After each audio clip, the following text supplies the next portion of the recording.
The bishop is, of course, not the only piece which can play this double part of attacking and developing piece. So let's have another game of Tal, which started in a very slow and symmetrical mode.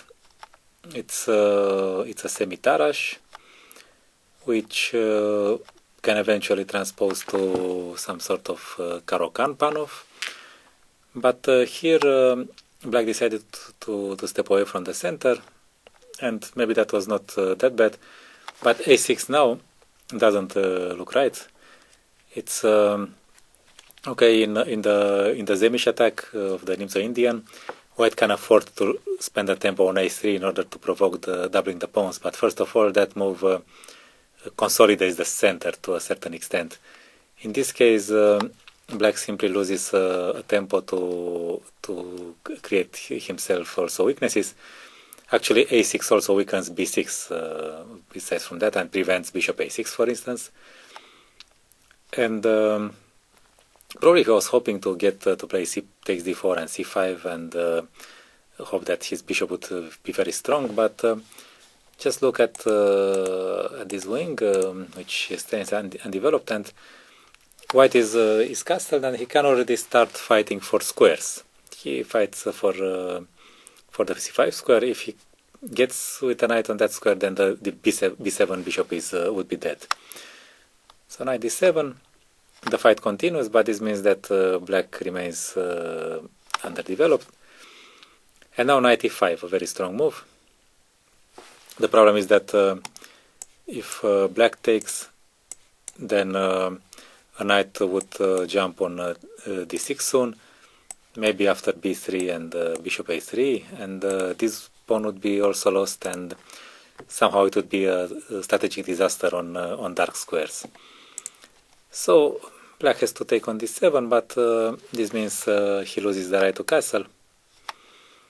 King e8, and well, his position is pretty bad anyway. If you would manage to play f6, king f7, bishop e7, maybe it could be only clearly worse, but not losing yet, because actually White has reached his main idea to control c5. But of course, for a player like Tal, having such an advantage in development, which has some permanent character, because it's Black will never get castle properly if White plays well. Of course, he immediately transformed the game into something different. This is a typical pawn break, not only clearing some diagonal for the bishop, but also forcing Black to open the e-file. And now the knight is attacked, and it may seem logical to play knight c5, but then Black would somehow keep surviving.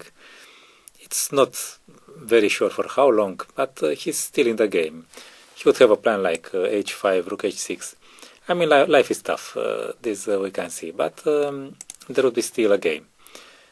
So once the e-file has been opened, the best thing to do would be to occupy it. So here comes the nice and peaceful and attacking, developing move rook fe1. Well, you may also remember rook fe1 from the Ivkov game. So now suddenly Black is in some trouble. The problem is that the knight on e4 stands very well. White can use it not only for the jump on c5, but also to other directions. And secondly, Tal correctly spotted that it's not possible to take the knight if bishop e7, bishop c5 kills, precisely because Black has lost the right to castle. Or if queen e7, then queen c4. and then decisive discovered attack by the bishop. So black played king d8.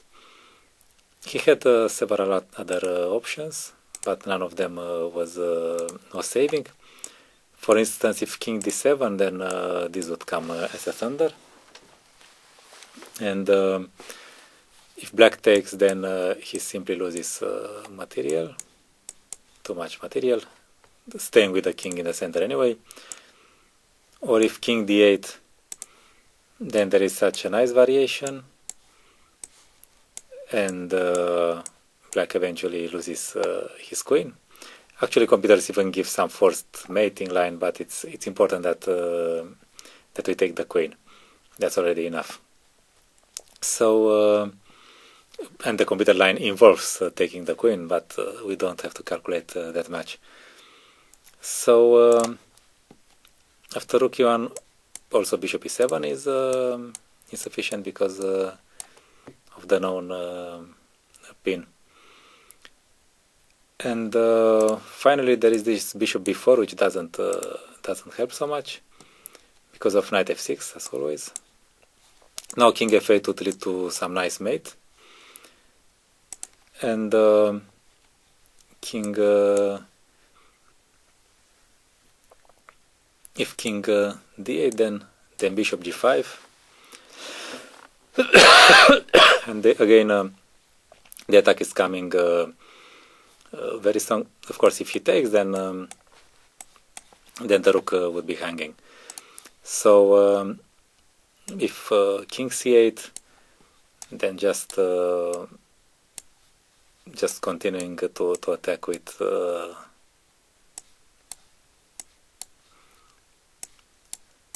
all the pieces, and now rook e c8 c1. Actually, rook e c1 is the only possibility, because rook a c1 would fail to this pin, threatening rook takes e3.